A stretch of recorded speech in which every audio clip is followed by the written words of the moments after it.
The Abbotsford Canucks are 2 wins away from a trip to the Calder Cup final. They grab a 2-0 series lead on Texas with a 1-0 win on home ice tonight. Let's break it down. This is Rink Wide.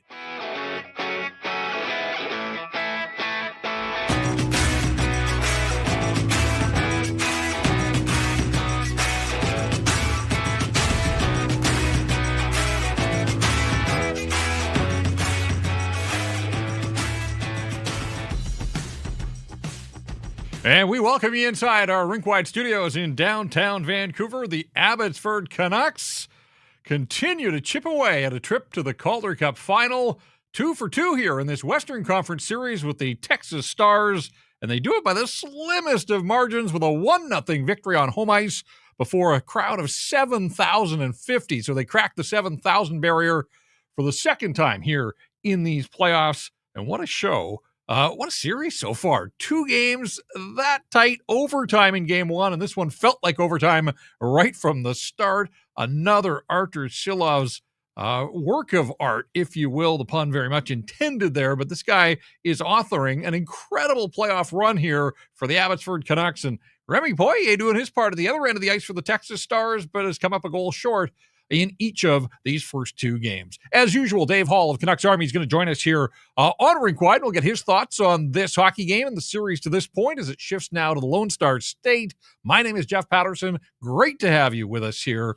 Rink Wide is brought to you in part by Bet365. If you want to get in on the action for the Stanley Cup final, at Bet365, they got you from game props to player props, totals, the money line, whatever your bet. It's never ordinary at Bet365.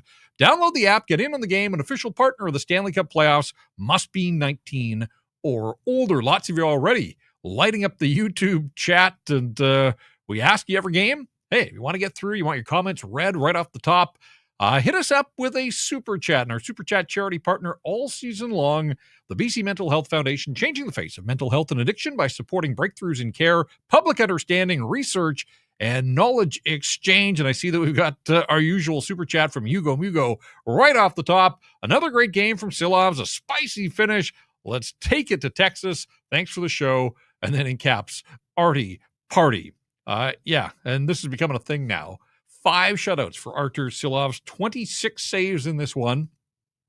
5 of the Canucks' 10 playoff victories have come by preventing the other team from scoring. So half of their wins have been shutout wins, and Artur Silovs has all of them. Abbotsford now 10-4 in the playoffs. Not that your cumulative record means all that much, but still a continuation for this team that had a 13-game win streak down the stretch, and they just haven't looked back and haven't let up. And here they are now in full control of this Western Conference final. Now, it is a 2-3-2 format, so they will head to Texas for the next 3. But this win tonight guarantees that there will be another game played in the Abbotsford Center this season, whether it's game 6 in this series, maybe it goes 7. If not, then the Canucks are advancing to the championship series and will play again at the Abbotsford Center. Akito Hirose inserted in the lineup for Cole McWard, who struggled in the series opener. Hirose makes the most of his opportunity, scores on a pinball, shot from the point that banked around. I thought maybe Archie Baines was going to get credit for it, and I suppose it's possible they could review film after the fact and make the change. For now, though, it is Akito Hirose with his first of the playoffs, 7 minutes and 39 seconds into the third period. So they were scoreless through one, scoreless through two. The drama and the pressure mounting. And Akita Hirose comes through off a faceoff. And, we say that it's a team effort, right? Like, this is the 18th Canucks skater that has scored here in these American Hockey League playoffs. So Akita Hirose gets in the lineup. You're not looking for offensive contributions necessarily, but you'll take them the same way that Christian Wolanin played hero the other night in overtime. But it goes beyond the skaters. Like, give Matty Malholter credit. This was quality coaching. Texas iced the puck after Abbotsford was applying pressure. The Stars players were tired. You could see it. And they iced the puck. Faceoff comes down. They can't change. And Matty Malholter gets fresh skaters out. He gets the Archdeep Baines line out with Linus Karlsson and Ty Mueller. Off the faceoff, they work it back to the point to get to the front of the net, and then Hirose with the shot. So players execute the coach's game plan. You added up one goal. That's all it took in this hockey game. A 1-0 win for the Abbotsford Canucks, and they have a 2-0 series lead now as the series shifts to Texas for Game 3 on Monday. So a quick turnaround here. They both have to travel tomorrow. That's not easy travel to get from Vancouver to Dallas. A direct flight, I imagine, but still a fair bit of time in the skies, and then they get right back at it as the series continues on down in Cedar Park, Texas. Again, we'll get to Dave Hall from Canucks Army here momentarily. Another super chat. This one from Canucks Fan 94. If you had to trade one goaltender to acquire a number 2 setter, who would it be? Demko or Silovs? Not now, Canucks 94. Not now. The time for trade talk is later. We're breaking down a 1-0 win by the Abbotsford Canucks. And yes, Artur Silovs is getting the attention, not just of the city and the province, but I'm sure the rest of the hockey world is looking in. But hopefully you can understand. We appreciate the super chat, but we're not getting into big league Vancouver Canuck trade scenarios at this point, even if there is an angle here with Artur Silovs involved. But I'm sure the BC Mental Health Foundation will accept your donation, and we're glad that you're taking part and enjoying Rink Wide here post-game. 4 power plays for the Texas Stars. And again, Abbotsford's penalty kill has been one of these stories here in the playoffs, but man, you're playing with fire. If you give a team like Texas that many power plays, it wasn't really a discipline issue. I mean, there was a too many men call in there. Artur Silovs himself gets called for tripping, and it was a trip, but you don't see that too often where the goalie gets called. So to me, it wasn't necessarily discipline. It was just penalty problems. There was 1 power play each way the other night. Nobody scored. And here, Texas goes 0 for 4 with a man advantage. So, again, hats off to the Canuck penalty killers. Your goaltender has to be the best of the bunch. He was that. The guys in front of him. It's hard to single out. Like, in a 1-0 win, that is good stuff defensively. I thought Jet Wu was terrific for the Abbotsford Canucks. So, it seems like on a nightly basis, we spread it around. Guillaume Brisebois had a nice playoff run. We talked about Hirose getting injected. Christian Wolanin back in the lineup. It wasn't all good news for Abbotsford, though, as Ratu makes his long-awaited return. You knew he was close. He gets the call, and he lasted 14 minutes before he left this hockey game and didn't return. And who knows? We're probably not going to get an update, but that's unfortunate. And the fact that he wasn't able to continue in this game, you wonder if he'll be able to continue in this series. But Hirose plays the hero, and everybody else buying in, selling out, blocking shots, throwing themselves in front of pucks. Chances at both ends of the ice. Again, we'll get to goaltenders later when we get to the 3 stars. But, I mean, the series has been that close, almost too close to call, and yet Abbotsford will take the 2-0 lead and try to stretch it to 3-0 and push Texas to the brink with a victory on Monday night. All right, we'll get to Dave Hall here in a sec. He is a presentation of the Pacific Toyota dealers who want to tell you about the Toyota BZ4X, 100% electric, backed by the peace of mind of knowing that it's a Toyota and that spark of joy you get when you pass a gas station, knowing that you don't have to stop. You can also travel in the HOV lanes when you drive an EV, even if you're alone in the vehicle. Big cargo capacity for all the kids and their friends, the dogs, sporting goods, camping equipment, whatever, you name it. You can get it in the BZ4X. And of course, the BZ4X can handle any terrain. So it can take you from the city to the slopes of the campground, wherever your life takes you. When you choose the BZ4X, you get a $5,000 incentive. And right now you can finance the 2025 BZ4X LE all-wheel drive from 0.99% APR for 36 months. Visit shoptoyota.ca or your local Pacific Toyota dealer today. All right, let's bring him in now. He joins us after every Canucks game here on this playoff run that is 14 games deep. And there he is, Dave Hall from Canucks Army. And don't know about you, Dave. I thought maybe we were going overtime for a second straight game. I think the Texas Stars did as well with the disallowed goal with under 3 minutes to play, and we haven't even touched on that yet. But this series remarkably close, and yet Abby's found a way to grind out a pair of victories. Yeah, I'm not sure if you're going to find a more exciting 1-0 victory there for the home crowd. That was just fantastic from start to finish. That was, and I mean, what a finish as well. It's definitely a series now, but yeah, it was just one of those games where, kind of like game one, to be honest, everything was just kind of clicking, whether it was the one goal they scored, but a lot of big defensive plays, a lot of big hits, and a lot of huge saves by Ratu. So we've got ourselves a series. It's 2-0. They're in a really good spot heading back to Texas now, but yeah, what a full value effort from the Canucks there. Chances at both ends. You're right. 1-0 game. This was not low event. This was not boring by any stretch of the imagination. Fireworks at the final buzzer. So if the intensity wasn't already high, it almost spilled over at the end. And you got to be careful in those situations. Nobody wants to get suspended. And I think cooler heads did prevail ultimately, but it does set the tone for game 3 here in Texas on Monday night. But let's just go back to the start of this hockey game. We've talked about the firepower that this Texas team possesses. Highest scoring line in the playoffs.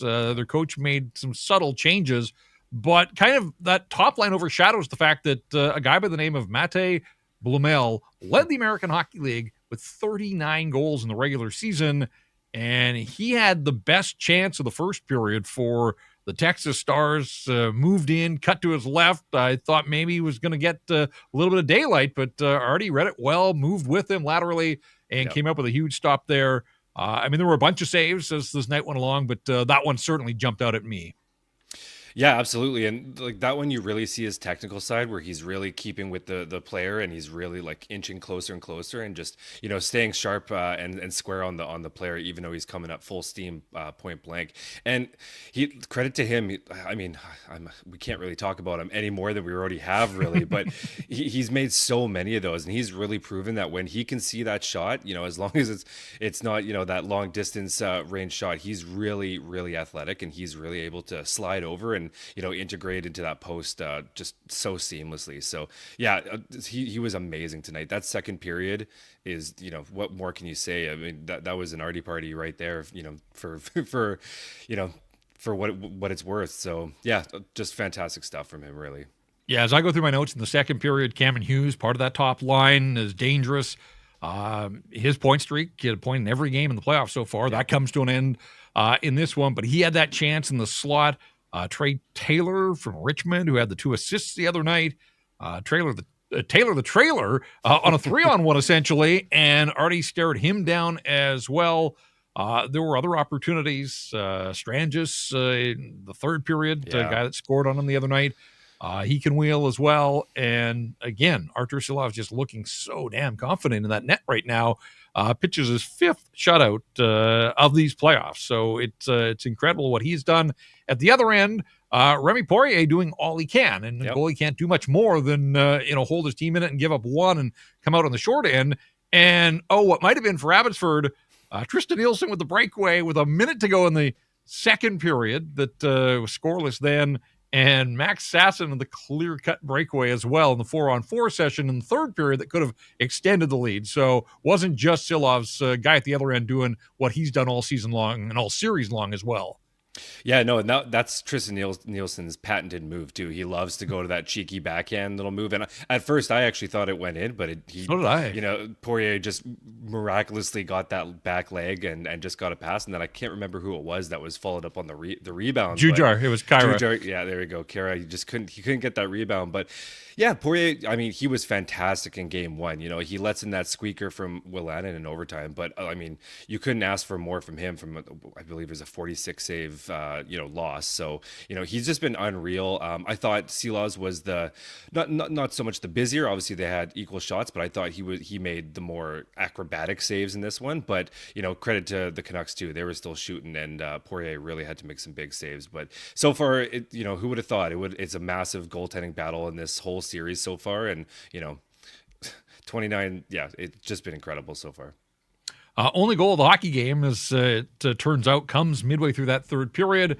I mentioned it a little bit, but I want to dig in a little deeper with you because we talk about Blumel as an offensive guy, but he ices the puck at the end of a long defensive shift. And I already gave credit to Manny Malhotra. I mean, that's what a coach on top of the game has to do. Mm-hmm. Get some fresh legs out for an offensive zone faceoff in that line of Carlson, Baines, and Mueller. I've watched the highlight a couple times. I still feel like Arshdeep might have got. He may have gotten it. I mean, it doesn't matter, and I'm sure he doesn't care. It would have been a great way to get his first to the playoffs, but he's involved certainly in the front of the net, the pile up, and there's a part of you that has to feel sorry for Poirier, just completely helpless as that puck trickles past extend his arm and stick, and just can't do enough to keep it from creeping across the goal line. But again, I liked sort of the component parts of that goal, from the line change to the face-off to getting bodies in front and ultimately get the puck there, and a good thing happened. Yeah, you're totally right with that. Nothing worse for Poirier, just watching that just trickle past them as slow as possible. But yeah, credit to the Canucks there. And as you mentioned, Manny Malhotra, because that Stars team was hunched over, gasping for air. That, they were pressed in their zone for well over a minute, just, having a real hard time in their own end, icing it where, to be honest, they actually probably didn't need to ice it. I don't know if he really meant to get it all the way down. Unfortunately, he did. And, they got some fresh legs there, and, credit to Kito Hirose for noticing that hectic battle going on in the net front. So he gets a bit of a lucky one, whether it's him or Arshdeep Baines. It's gonna, for Arshdeep, I'm sure he would love it. It would be his first of the playoffs here, and a nice monkey off his back. But not to go on a little tangent on him, but I thought he had a really strong game as well. He still hasn't scored. He still hasn't scored in this series, or in this playoffs rather.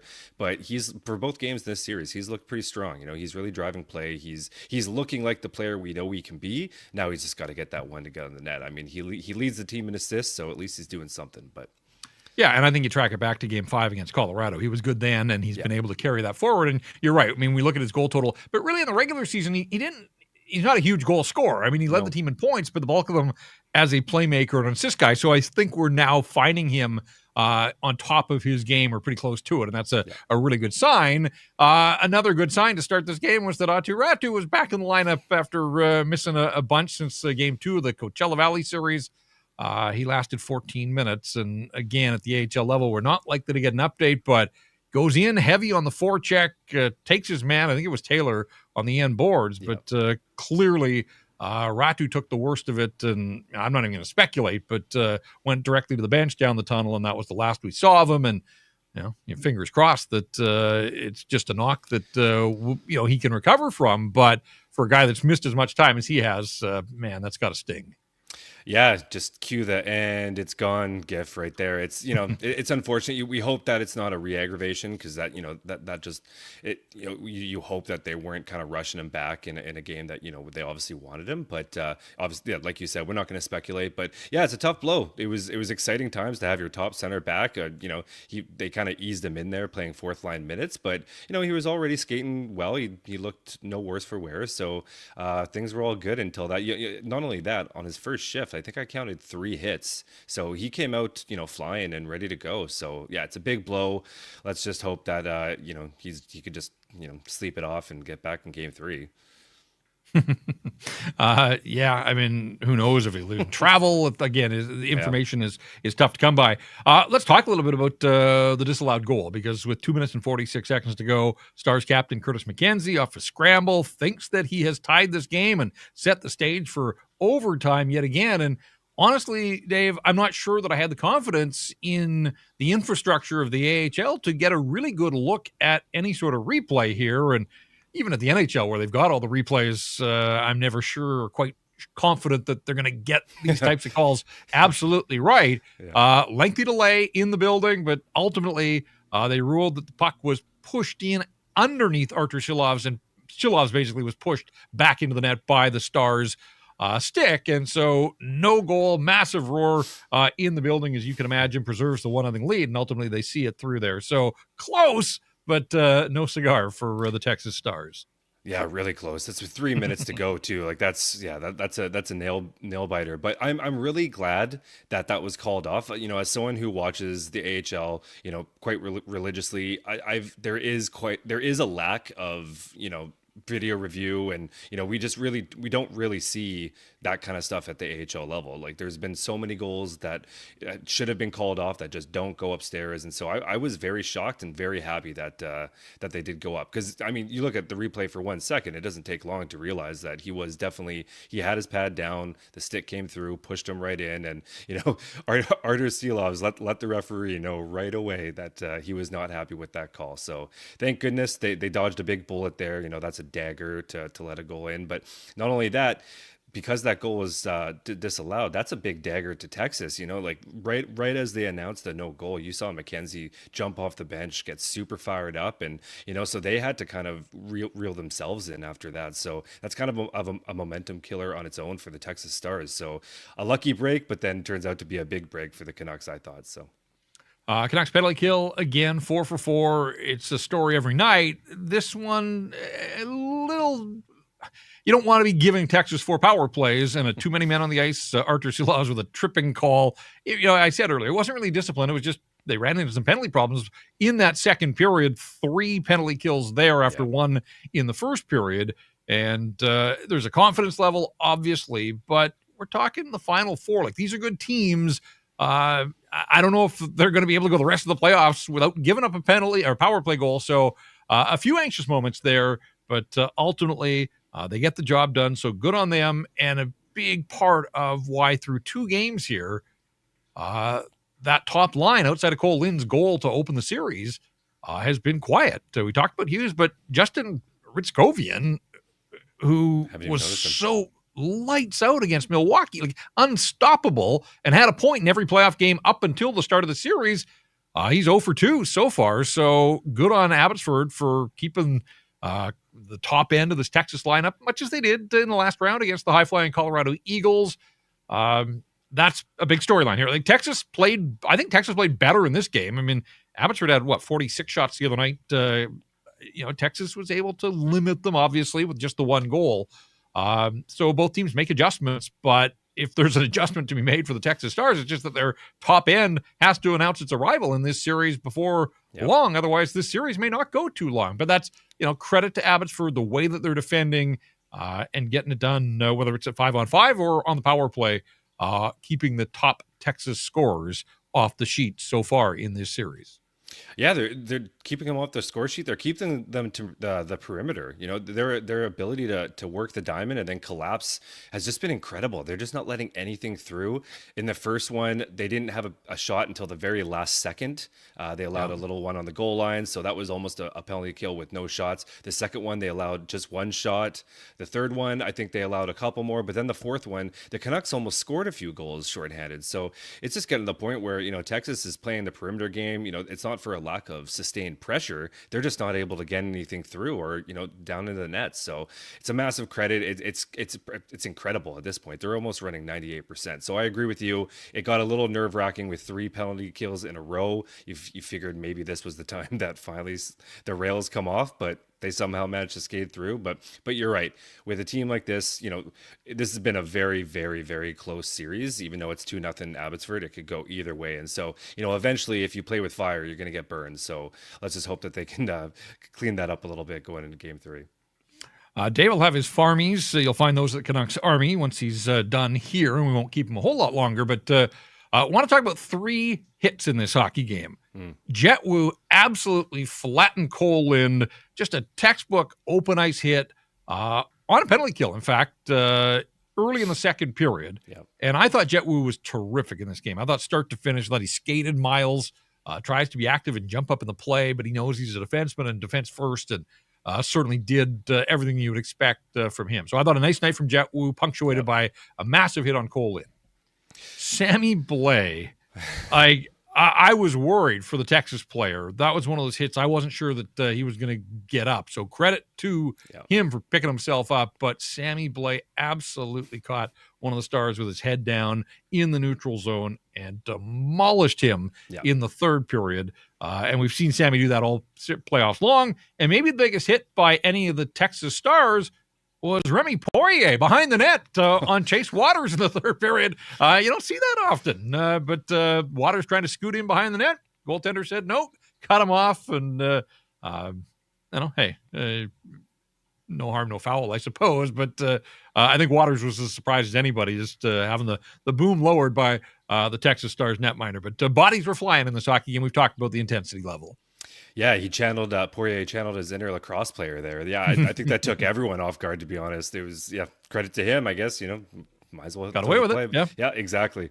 But Jet Wu, I agree, I completely agree. I thought he was, as you mentioned at the top before I came in, every single game we've kind of been swapping who's been better on the defensive end, but I thought tonight was definitely Jet Wu's night. On top of the hit against his former teammate Cole Lind, he almost opened the scoring too. First play of the second period, Jonathan Lekkerimäki dropped it to a streaking Jet Wu, and he dropped the shoulder and just drove the net, and PDG ended up getting the rebound, which I believe Poirier actually got his glove on that one. So that may have actually been the save of the game, really, that no one seems to it just didn't really get talked about a lot. But yeah, defensively, he was breaking up everything. He was hitting everything. I just thought Jet Wu looked very, very outstanding tonight. And Sammy Blais, he's been doing that all game or all postseason, but nothing bigger than that one. That was, as you said, I agree. I was a little worried for the player. I believe that was White, but credit to him. He jumped up and he acted like nothing happened, even though he definitely just got crunched. So it's good. This series it's building up, and then obviously all the extracurriculars after the game. This series is getting spicy heading back to Texas. So. Yeah, Gavin White, credit where it's due, was able to dust himself off and carry on. And Dave, finally, the Game 2 jinx is over for the Abbotsford Canucks. They had won the opener of all four of their series and had lost Game 2 in each of the previous 3 rounds. They cut it close in this one, but put it in the win column. They get the victory, and they're up 2-0. So we can put that storyline to bed now, and they pack a whole lot of momentum on their flight as they move down to the Lone Star State. Texas has home ice. We've talked about Texas's best players. You kind of feel that they will make themselves known, but man, if you're the Abbotsford Canucks, you got to feel awfully good about putting yourselves up 2-0 now as you head out on the road. Yeah, they're rolling. They just got to continue playing the game that they've played, and they know that they can beat this team. So at this point, I think, obviously all the momentum is with Abbotsford right now. They've got it, they've got home ice advantage now. So, even if they come up with some losses, they can come back and wrap this all up at home. So really good spot. Obviously, we're not going to get ahead of ourselves with Abbotsford right now. It's only 2-0. I believe the Texas Stars actually found themselves in this spot in 2010, and they came back and won in 7. So there you go. That's credit to Texas Stars play-by-play. I heard that before the game. So they've been in this spot before, obviously 15 years ago, so it's a little different, but not the exact same cast, but history is on their side perhaps. So we shall see. I'm already excited about game number 3. It goes 5:00 Pacific time with the time change a little earlier, so that means barring a lengthy overtime that we'll be on a little bit earlier as well on Monday after the third game in this series. So Sunday, a travel day for both of these teams as they make their way down to Texas and then get right back at it Monday, and that's when we'll do this again. But a reminder that Dave has the Farmies, a comprehensive look, video review, all the highlights, and probably some of those hits we talked about, some of the close calls, everything that went down at the Abbotsford Center. 2 incredible hockey games to start this series, and Abbotsford has found a way to squeak out victories in both of them. We'll let you get back to work. We thank you for doing your work here as always, and we'll catch up again on Monday. Yeah, thanks for having me. It's been a full value 2 games, so it's been great. Thanks for having me. All right, there you go. Dave Hall from Canucks Army. Check out the Farmies if you don't already. And it feels like more and more casuals are coming to this Abbotsford team now. We're seeing it in numbers here on Rink Wide as well. So if you're new to Rink Wide, hey, welcome. We've been doing this after every playoff game, and we will continue to do that after every game as well. And in fact, going to have a special guest in studio here on Monday. We'll tell you more a little bit more about that as we roll along. 1-0 Abbotsford holds off Texas. Akito Hirose with his first of the playoffs, so the 18th different Abbotsford skater in 14 playoff games to find the back of the net. You talk about depth. I'm not sure that there's a better statistic that could wrap that up. That is definitely a stat that stands out. We'll have our stat that stands out here, and it involves Akito Hirose in a moment. But before we do that, it's time for the 3 stars of this hockey game, and you can probably guess where we're going with the 3 stars on a night that both goaltenders did their thing again. The 3 stars are brought to you by Greta Bar YVR, and we tell you on every episode what a great place Greta is to watch sports on all the big screens. They also want you to know they're big on team building and social summer events. So if you're looking to get your group out of the office for some corporate fun, or you're looking for a place for a team to gather, consider Greta. For all the arcade games, the street food menu, the weekly drink specials, Greta Bar, the place to be, 50 West Cordova. Greta Bar, let the games begin. The 3 stars in the building, the 2 goaltenders and the goal scorer, Artur Silovs, Remi Poirier, and Akito Hirose. And wouldn't you know it, here on Rink Wide as well, Artur Silovs, Remi Poirier, and Akito Hirose. Silovs with 26 saves. He gets the shutout, his 5th of the playoffs. Poirier gives up the 1, as we talked about, banked in off somebody in front. I guess it was a Texas player, because the goal stands as Hirose. But Poirier makes 28 saves on the 29 shots that he faced. The final shots 29-26, and there is Akito Hirose, the veteran. A couple of shots, one of them finds its way to the back of the net. So there you go, the 3 stars in this hockey game, 2 from the Canucks and 1 from the Texas Stars. But the longer the Canucks can prevent some of the Stars players from actually being game stars, well, certainly that works in Abbotsford's favor. So we'll see what happens on Monday night. All right, to the stat that stands out now. And we said that it mentions Akito Hirose, or it includes Akito Hirose. Abbotsford scored 4 goals in this series. 3 of them have come from defensemen. And probably not the defenseman that you think when everybody's raving about Victor Mancini, who's been terrific in these playoffs. But look at the goal scorers. Guillaume Brisebois had the first Canucks goal the other night. And then it was Wolanin in overtime, and here Hirose, the only goal scorer. So Cole McWard led all Abbotsford defensemen in goals in the regular season. He couldn't even get in the lineup tonight. He had a tough go the other night. They brought him out, put Hirose in, and it worked out quite nicely. We spent a fair bit of the program the other night talking about DPD and how he should be down in Abbotsford getting this experience. And yet, if he's there, then one of those veteran guys like Wolanin or Brisebois comes out. Well, the other night, those 2 guys scored. So maybe that wasn't the time for that argument. This is all about winning right now. And I still maintain that DPD should be there for the experience of a deep playoff run and the intensity and everything else, but he's not. And so Manny Malhotra is going with the guys that he has at his disposal. A lot of them are AHL veterans, and they are helping. They're getting the job done, and you'll take offense from anybody at this stage of the season. So to get goals from 3 of the 4 goals in the series so far have come from defensemen. Yeah, definitely a stat that stands out. Stat that stands out brought to you by Resurrection Spirits. We tell you on every show about Bogey Juice, which is crafted with a tantalizing blend of crisp apple flavoring and kicking ginger for that refreshing zing. Every shot of Bogey Juice, like a hole-in-one for your taste buds, sweetened to perfection with simple syrup and made even smoother with top-shelf vodka. It's the only juice that's guaranteed to make your golf buddies beam with envy despite the score that it refers to. You can check out bogeyjuice.com for more info and use promo code SP15 for 15% off Bogey Juice product and merch. It was cold here in the studio earlier. I was actually wearing a Bogey Juice sweatshirt. I probably should have kept it on, but went with the collared look. Like to dress it up a little bit here on Rink Wide. It's the playoffs after all. And the Abbotsford Canucks are rolling right along. As we said, they won 10 of their 14 postseason games to this point. I had to laugh.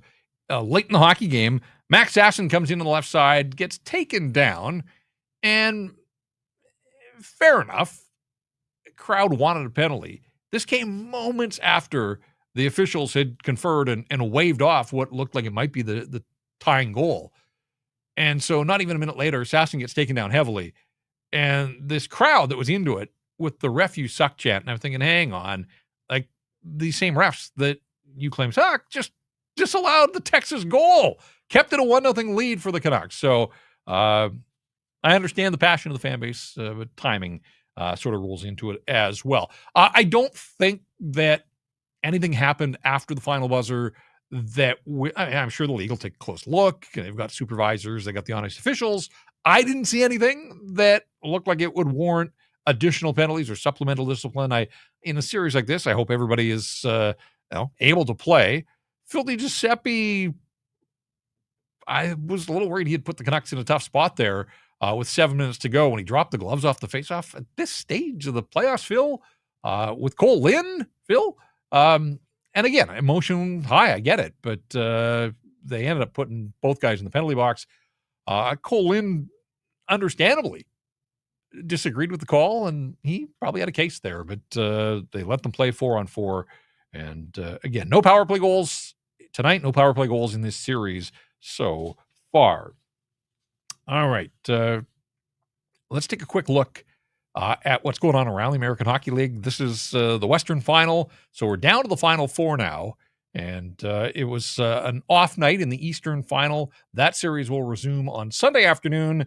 The Charlotte Checkers, Will Lockwood and the Charlotte Checkers leading Laval 2-0 after a pair of wins in Laval and a pair of convincing wins. So Charlotte in the driver's seat there, heading home up 2-0 with a chance to knock off the top team in the American Hockey League in the regular season. Charlotte was 4th in the overall standing. So this is a heavyweight showdown out east, and Charlotte halfway home in this series as the Abbotsford Canucks are with a 2-0 lead. And again, that series, I believe it's a 1:00 start Pacific time, so it truly is Sunday afternoon hockey as that series resumes and the Western Series has a travel day. All right, the Vancouver Canadians with a White Spot Family Fun Sunday on tap out at Nat Bailey Stadium. Then they head out on the road for a week. So it looks like we're going to get a little bit of decent weather here, unfortunately. The Seas are heading out on the road, but they'll be back home on June the 10th to open another homestand, this time against Spokane. June with all sorts of great promotions and giveaways. For the full game schedule, the promo schedule, and for tickets, check out CanadiansBaseball.com. The Abbotsford Canucks, by the narrowest of margins, with a 1-0 win over the Texas Stars. So they're in the driver's seat, certainly. And look, Abbotsford's been a good road team, certainly down the stretch and into the playoffs. But Texas is going to hope that home for the potential of 3. Now, to make that matter, they've obviously got to get into the win column in this series. And so, huge. I can't even underline, bold, italic, whatever. Game 3. Abby wins game 3, and they are right there knocking on the door. If Texas gets a win, they're on the board. Their crowd will be into it. The players will be feeling better about themselves, and then they'd have a chance to tie things up in game number 4. So the series not over. And I think Canuck fans, whether at the NHL level, the AHL level, they know all too well that 2-0 leads in the playoffs do not guarantee success in the final outcome. So there's work to be done here, but this has been a fun team to watch, certainly in goal, but from the goaltender on out, it's not just Artur Silovs. It's everybody pulling on that rope in the right direction, and I think they can sense that they got a chance to do something special. Let's hope for Ratu's sake that it was just a knock, that with a little bit of treatment and a day off, that he can get back in this series. But look, they've gotten to this point essentially without him in the postseason, so they've got that to fall back on as well. And this next man up mentality that has served them so well through the regular season when so many guys were up in the National Hockey League, and here in the playoffs when others have come in and out of the lineup. Manny Malholtra's got full faith in those sort of depth guys to plug and play. And so we'll see what happens on Monday and what this lineup looks like. Another super chat. This one comes from Revenge of the 6th. That was the best game I've been to since the Nashville series. Artie. Another super chat helping out the BC Mental Health Foundation. So we appreciate that and see that there's a lot of goaltending talk going on in the YouTube live chat. Again, we're not getting into trade proposals here. There'll be plenty of time in the offseason. It's been amazing. Like, full hats off to the Abbotsford Canucks.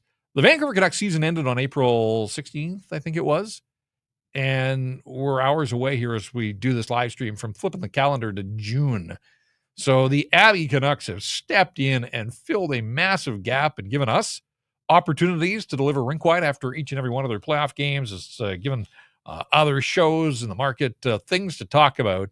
And every time the Canucks season at the NHL level comes to an end prematurely, and you think, well, what are we going to talk about? It's been fun. It's been a lot of fun to watch Abbotsford, and clearly they're not done. They don't look ready to be finished, and they're not. They're in the driver's seat, certainly. I won't say full control, but definitely with a leg up. But if you're Texas, you're heading home and you're thinking 2 winnable games right there, a shot away in both of them. Didn't happen, but they do have to solve Artur Silovs because the last Texas goal in this series was Antonio Stranges 12 minutes into the second period of game 1. So they didn't score in the third, they didn't score in overtime, and they didn't score in this one. That's 4 full periods plus 6 minutes of overtime. It starts to add up, and that clearly will get into the minds of some of these Texas top scorers as well. So, let's wrap it up there. Akito Hirose with the only goal of this hockey game, and Artur Silovs with 26 more saves for his 5th shutout of the postseason. We'll step aside. Irf Gaffar is going to be in here. It'll be an old time, little reunion. Irf's coming in on Monday because, and we'll fill you in with more details on Monday. Unfortunately, I'm stepping away for a week. I've had a vacation planned for the longest time, never in my wildest dreams thinking that we'd be doing rink wide well into the month of June. And so sometimes life gets in the way, and I will be stepping out, but you'll be in fully capable hands. I'll be here Monday. We'll be working with Irf on Monday and then going away for a week. And so I'll be following from afar and hoping to get back and see that Abbotsford has advanced to the Calder Cup final, and then we'll pick up where we left off. Unfortunately, though, when we made our travel plans, we figured that we were free and clear and that hockey would be done in these parts for the springtime. But that is not the case. But Irf will be in on Monday, and the 2 of us will co-host, and then he'll take over and run you the rest of the way in this series. I know. And I'm a little disappointed as well. I'm not disappointed about a vacation. Trust me. But we'll be disappointed not to be able to rink wide after each and every one of the games here over the balance of this series. But again, I'll be back on Monday. Irf's going to be here in our studio. That'll be fun. It'll be like regular season games with the 2 of us.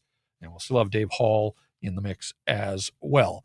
Atsu Nickel was behind the scenes producing this program. We thank him for his help. And again, we appreciate you riding along on a Saturday night that sees the Abbotsford Canucks down the Texas Stars 1-0 to take a 2-0 lead in this American Hockey League Western Conference Final. And a shout out to the 7,050 that got out to the rink, and it looks like an amazing environment in the Abbey Center. And as we said, this win tonight guarantees that there will be more hockey out in the Fraser Valley, whether it's later in this series or when they get down to the final matchup. All right, again, 1-0 the final, 2-0 series lead for the Abbotsford Canucks. So we'll talk to you again on Monday after Game 3 as this series shifts to Texas. That's going to do it for this episode of Rink Wide.